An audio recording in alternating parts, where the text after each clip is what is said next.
Bienvenue dans la revue, et pour ce mois de février 2022, on va parler non pas de plusieurs actualités, mais d'une seule, car elle suffit à elle-même à être assez longue à traiter et aussi insupportable. Eh oui, je vous ménage, moi, que voulez-vous. Cette actualité, c'est le fameux tract publié par des historiens contre Zemmour et sa soi-disant utilisation malveillante et frauduleuse de l'histoire. Ça s'appelle Zemmour contre l'histoire, ça a été publié dans la collection Tract de Gallimard, et surtout, ça a été repris très longuement par la youtubeuse Manon Bril de la chaîne C'est une autre histoire. En toute neutralité, bien sûr, parce que voyez-vous, ces gens-là, ce sont des historiens professionnels, des scientifiques, quoi. Et eux, ils parlent des faits, rien que des faits, et ils n'ont bien sûr aucune idéologie, contrairement au grand méchant Zemmour. Dans cette vidéo et dans ce tract, on reproche à Zemmour de mentir sur l'histoire, de, je cite, la manipuler pour mieux développer une rhétorique complotiste et décliniste de la France, légitimer la violence et l'exclusion, et promouvoir une vision raciste et misogyne de l'humanité. Ça, c'est la vidéo qu'il dit, et c'est Télérama aussi, attention. On lui reproche, en gros, de faire du roman national. Donc écoutez, on va juste analyser tout ça,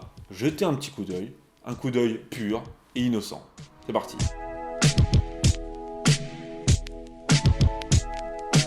Avant de commencer, juste un mot sur le partenaire de cette émission, et comme d'habitude, on reste dans le thème puisque je vais vous présenter les livres des éditions Phoenix. Phoenix, c'est une jeune maison d'édition qui a pour but de vous proposer de beaux livres pour vous faire redécouvrir la grandeur de l'histoire de France. En gros, tout le contraire de ceux dont on va parler aujourd'hui, quoi. Et quand je dis beaux livres, je n'exagère pas parce que comme vous pouvez le voir, on a ici un format royal avec couverture cartonnée et dorure. Vous trouverez le Napoléon de Jacques Bainville que j'ai ici entre les mains et qui est l'un de mes livres préférés. L'histoire de France du même auteur que j'avais également adoré et qui est pour moi une référence absolue. Et aussi le dernier en date, le Clovis de Godefroy Kurt, qui retrace la vie épique du roi des Francs. Je n'ai pas besoin de vous préciser que tous leurs produits sont fabriqués en France, mais aussi sachez qu'en plus de ça, 50% de leurs bénéfices sont reversés à une fondation qui œuvre pour la conservation du patrimoine. Alors si vous souhaitez enrichir votre bibliothèque avec de beaux ouvrages de cette qualité, ou alors faire un beau cadeau, je pense que c'est l'occasion idéale, d'autant que comme toujours, j'ai un code pour vous et pas des moindres. Avec le code LAN, vous aurez 30% de réduction sur vos achats. 30% pendant une semaine. Oui, ça vaut vraiment le coup. Il vous suffit juste d'utiliser ce code ou alors de cliquer sur le lien en description et la promotion s'applique directement à votre panier. C'est le moment d'en profiter. Alors parlons de nos amis historiens, aussi de notre ami Manon Bril de la chaîne C'est une autre histoire, qui leur sert de porte-voix sur YouTube.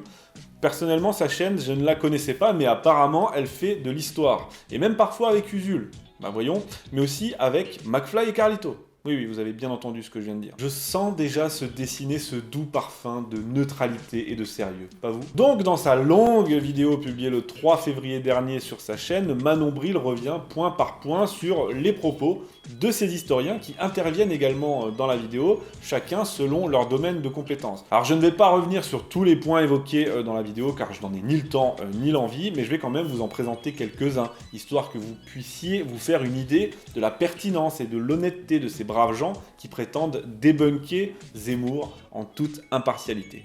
Et ça tombe bien puisque la vidéo commence avec Clovis. Ça commence avec Clovis et ça commence mal, puisque en se basant sur cette phrase de Zemmour où il dit qu'aujourd'hui Clovis a été jeté dans les poubelles de l'histoire, notre youtubeuse fait intervenir son premier champion, Florian Besson. Je m'appelle Florian Besson, je suis docteur en histoire médiévale de l'université Paris-Sorbonne. Ah oui, alors, petite précision avant de commencer, je vous préviens, ce que je vais dire c'est totalement gratuit, mais c'est juste pour le plaisir. Comment dire ? Concernant les historiens qui vont intervenir tout au long de cette vidéo, ceux qui ont vu le sketch d'Alexandre Astier sur les têtes des physiciens quantiques vont savoir où je veux en venir. Je vous en ai mis 2 ou 3 pour que vous voyez un petit peu l'étendue des dégâts. Regardez, oh là là, Gerritsen de l'université d'Helsinki, vous allez quand même pas me dire que ça ressemble à quelque chose. Professeur Lafaro de l'université de Genève, le polo pourri, etc. Professeur Webster, la chemise rouge, la veste marron, le fameux duo gagnant. Professeur Hendrix, le premier physicien au monde à avoir foutu la tête directement dans un accélérateur à particules. C'est depuis ce jour-là qu'on sait qu'il faut pas le faire. Je pense que vous avez compris. Et deuxième petite chose, franchement, faites un effort sur les webcams, les gars. Il n'y en a pas un pour rattraper l'autre. Non mais regardez-moi ça. Ou par exemple ça. Et le meilleur, c'est encore quand ils utilisent un fond vert entre lui qui a l'air de nous parler depuis une autre dimension et ce monsieur qui nous a sorti sa plus belle image de fond. Je suis sûr que la plupart se filment avec ce genre de webcam. Certains, on est même sur du 3410. Quant à lui, je suis presque sûr, j'en mets ma main à couper, il utilise la caméra de sa Game Boy Color. C'est pas possible autrement. Mais mon préféré, ça reste quand même celui-là. Voilà, c'était juste une petite parenthèse gratuite pour dire faites un effort quoi. Pour en revenir à Clovis, voici ce que répond Florian Besson au fait qu'il aurait été jeté dans les poubelles de l'histoire. Il nous répond que non, absolument pas, ça n'est pas vrai. Et pour appuyer tout cela, il nous cite des colloques sortis en 1996, des sorties de BD, des podcasts, des articles de magazines, des expos, etc. Et aussi une vidéo de Nota Bene. Merci Florian, je suis rassuré. Sauf que Zemmour, il parlait pas du tout de ça. Il parlait surtout des programmes scolaires. Et d'ailleurs, tu le dis très bien, tu as eu la bonne idée de nous le rappeler. Oui, Clovis est mentionné. Une fois, en CM1.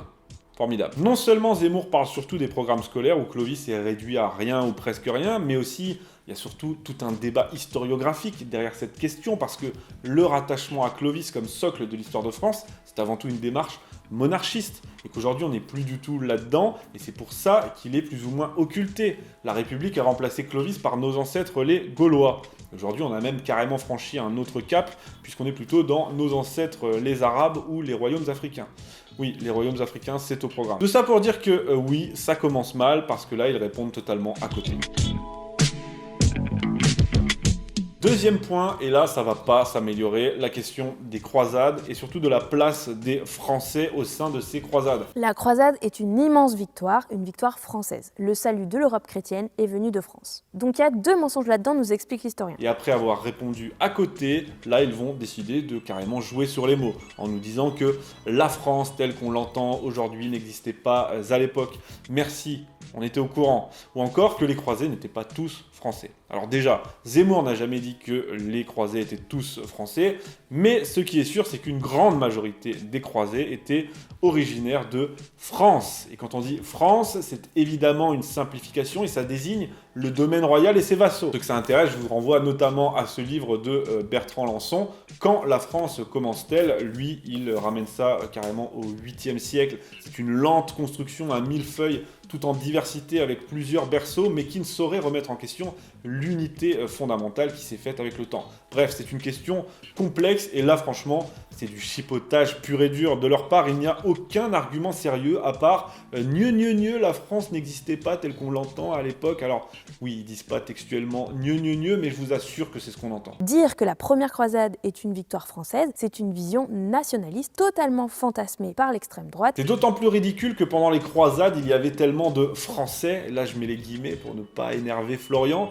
que les Arabes eux-mêmes appelaient les croisés les Francs.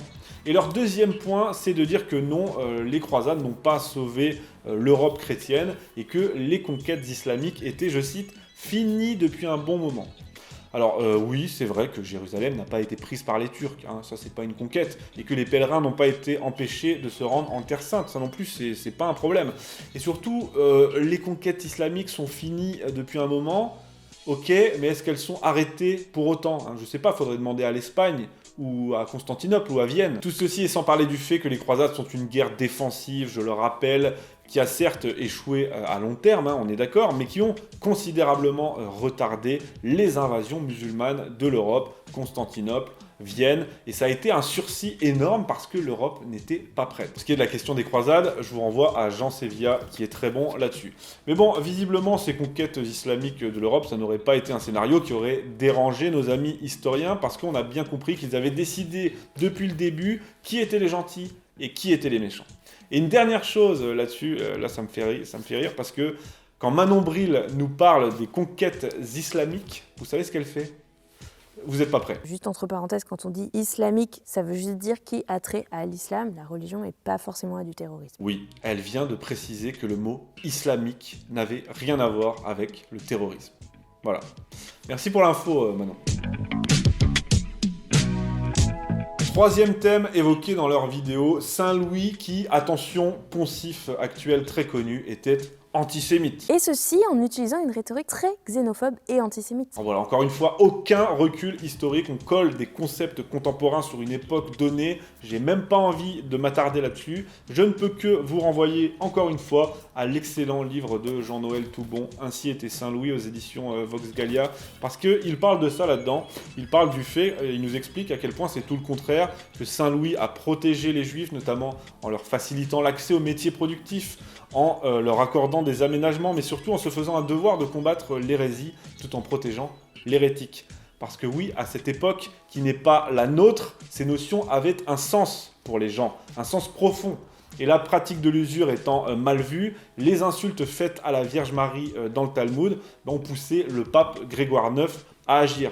Et dans les demandes du pape, Louis IX a tout fait justement pour gagner du temps, pour tenter de trouver une solution pacifique. Il a permis aux rabbins d'être écoutés, entendus, de se défendre. Et puis la fameuse rouelle, qui est vue comme l'ancêtre de l'étoile jaune, c'est pas le cas du tout. Déjà, c'était pour éviter les mariages mixtes, mais il a fallu 50 ans au roi pour se plier aux exigences papales. Bref, tout ça pour dire, ça m'énerve là, tout ça pour dire qu'on est loin, très loin de ce qu'on entend dans cette vidéo, à savoir que Saint-Louis avait, je cite, une rhétorique xénophobe et antisémite. Encore une fois, on nage dans la connerie quand on entend ces termes appliqués à cette époque. Et ça prétend faire de l'histoire.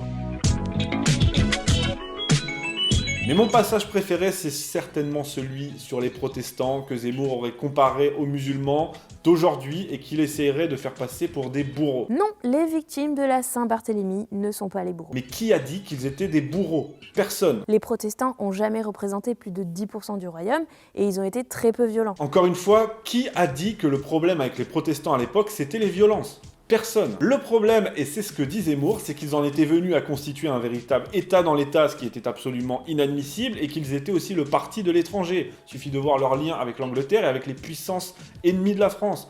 Là, on peut faire un parallèle. Oui, un parallèle grossier, sans doute, très imparfait, mais simplement pour illustrer une situation qui se répète avec d'autres causes, d'autres facteurs, d'autres protagonistes. C'est à ça que sert l'histoire. C'est cette situation qui a poussé Richelieu à agir et qui a ensuite déclenché une guerre, oui, une guerre avec des morts. Incroyable. Mais le plus gros mensonge de cette vidéo, c'est ça. À nouveau dans son livre Destin français, il a carrément dit regretter que la Saint-Barthélemy ait pas arrêté les protestants. Donc en gros, il a dit que le massacre de dizaines de milliers de protestants, c'était pas assez. Donc je vous laisse le voir par vous-même. Non, Zemmour n'a jamais dit qu'il regrettait, puisqu'ils emploient ce terme, la Saint-Barthélemy, que la Saint-Barthélemy n'ait pas arrêté les protestants. Cette vidéo nous dit que Zemmour regrette qu'on ne les ait pas assez massacrés. Là, je pense qu'on atteint les sommets de la malhonnêteté. Et elle ajoute même... Donc Zemmour fait des parallèles plus que douteux pour prôner une idéologie de la haine et de la violence vraiment la plus extrême. La question est, peut-on désormais toujours prendre cette vidéo et ces gens au sérieux ? Voilà ce que je voulais vous dire sur les principaux sujets qui m'ont touché et intéressé dans cette vidéo, qui m'ont beaucoup énervé. Heureusement, ils n'ont pas parlé de Napoléon parce que là, c'était... Bon, évidemment, il y en a d'autres, la vidéo fait plus de 50 minutes et il me faudrait autant de temps pour y répondre intégralement et j'ai juste pas que ça à faire. Et puis en plus, contrairement à ces personnes, moi, je ne prétends pas être un spécialiste de tous ces sujets, ni un spécialiste tout court. D'ailleurs, là, je ne fais que souligner la malhonnêteté éclatante de leurs vidéos prétendument neutres et factuelles, leurs vidéos de fact-checking, comme ils aiment à l'appeler dans leur franglais insupportable. Mais je ne comptais pas vous laisser comme ça. Alors pour finir, petite compilation rapide des autres énormités qu'on trouve dans leurs vidéos. Non, la Révolution française n'est pas un complot. Alors non, c'est pas que un complot, hein. La Révolution, c'est une situation extrêmement complexe et profonde qui trouve sa source des années, des décennies auparavant, avec une situation d'endettement, d'avancée des Lumières dans les esprits, même de l'aristocratie, des tensions, des révoltes, et ça finit par péter. On le voit très bien dans cet ouvrage, par exemple, sur les causes de la Révolution, c'est très bien expliqué. Ça finit par péter, oui. Et quand ça pète, eh bien, on trouve des sociétés secrètes, des sociétés de pensée, des clubs politiques qui vont œuvrer dans un but précis. Et ça s'appelle un complot. Et c'est juste le principe de base de la politique, hein. Mais de complot à complotisme, il n'y a qu'un pas, n'est-ce pas? Non, il n'y a pas eu de génocide vendéen. Bon, un petit peu quand même, hein, non? Surtout que le seul argument qu'ils utilisent dans la vidéo pour dire qu'il n'y a pas de génocide, c'est que sous prétexte que la République les ait qualifiés de brigands et pas de vendéens, mais il n'y a pas de génocide. Tiens, c'est pratique ça. Pour tout ce qui se rapporte à la Vendée, bien sûr, je vous renvoie aux travaux de Reynald Secher qui saura bien mieux que moi répondre à toutes ces inepties. Non, les Français n'ont pas créé l'Algérie. Non, la France n'a pas créé l'Algérie, non. Elle lui a juste donné son nom, ses frontières, ses infrastructures, la médecine, l'éducation, elle a drainé et fertilisé ses sols, multiplié sa population par 10. Mais non, à part ça, elle n'a pas créé l'Algérie, non. À lui aussi, pour répondre au seul argument de la vidéo, encore une fois sur ce point, s'il vous plaît, évitez de confondre la régence d'Alger avec l'Algérie. Là, ça devient gênant. Non, De Gaulle n'a pas donné l'indépendance à l'Algérie. Bon, encore une fois, un petit peu quand même. Hein. Là aussi, sujet compliqué, mais ceux qui, comme moi, ont eu des grands-parents qui ont combattu durant cette guerre, je pense qu'on est nombreux dans ce cas, ben, on sait ce qu'il en a été. Mais de toute façon, dans cette vidéo, nos experts n'ont qu'une idée en tête, parler de la torture. Alors c'est marrant, puisque vu qu'il s'agit d'une guerre, il y avait deux camps, hein, logiquement. Et que si on parle de la violence d'un côté, c'est-à-dire la torture, ok, il faudrait peut-être parler aussi de la violence de l'autre bord, à savoir les attentats, je sais pas. Sauf que non, dans cette vidéo, on sait pas trop pourquoi, et ça continue ensuite, le FLN est déifié. À jamais il n'est fait état de ses agissements, de ses motivations. Mais par contre, la France, c'est torture, crime et violence policière à volonté. Ah oui aussi, quand vous citez la phrase de Gaulle, reprise par Zemmour sur, vous savez, colomber les deux mosquées, une phrase très connue, vous dites qu'elle sort de nulle part. Non, elle sort pas de nulle part, elle sort de là. Voilà, perfit. Alors après on pense ce qu'on veut de perfit, hein, mais dire que ça sort de nulle part, non, c'est n'importe quoi, il faut juste lire. Voilà, et puis ensuite la vidéo se termine par des invectives et des attaques gratuites. C'est à l'image de tout ce qu'elle aura été pendant ces 50 minutes, à savoir malhonnête, pseudo-factuel, mais en réalité totalement idéologique. Mais ça, c'était pas une surprise. C'est simple, toute la vidéo peut être résumée comme ça. Zemmour utilise l'histoire à des fins politiques en mentant et en manipulant les faits pour servir sa rhétorique complotiste et haineuse. Mais nous, on va vous montrer ce qu'a été la France, la vraie. La voici. Clovis n'a pas été oublié, c'est un poncif d'extrême droite. La première croisade n'était pas une gloire française et c'était une agression. Saint-Louis était xénophobe et antisémite. Les massacres des protestants et des juifs sont au cœur de la construction monarchique française. Il n'y a eu aucun complot pendant la Révolution.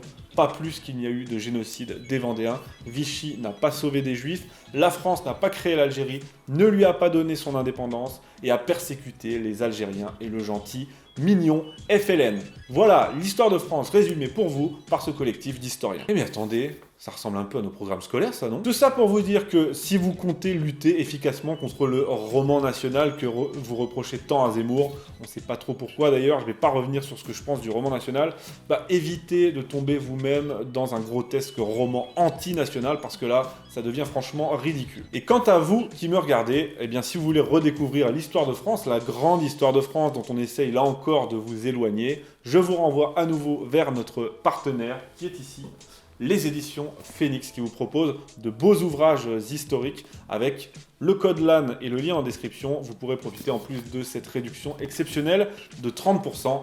Tout est dans la description. Merci, j'espère que cette vidéo vous a plu. N'hésitez pas vraiment, je vous invite à vous abonner à la chaîne si ce n'est pas fait, à lâcher un petit like ou un petit commentaire. C'est vraiment très important parce qu'en ce moment, l'algorithme de YouTube est pas sympa du tout. Donc ça aiderait vraiment la chaîne. Je compte sur vous et je vous dis à la semaine prochaine.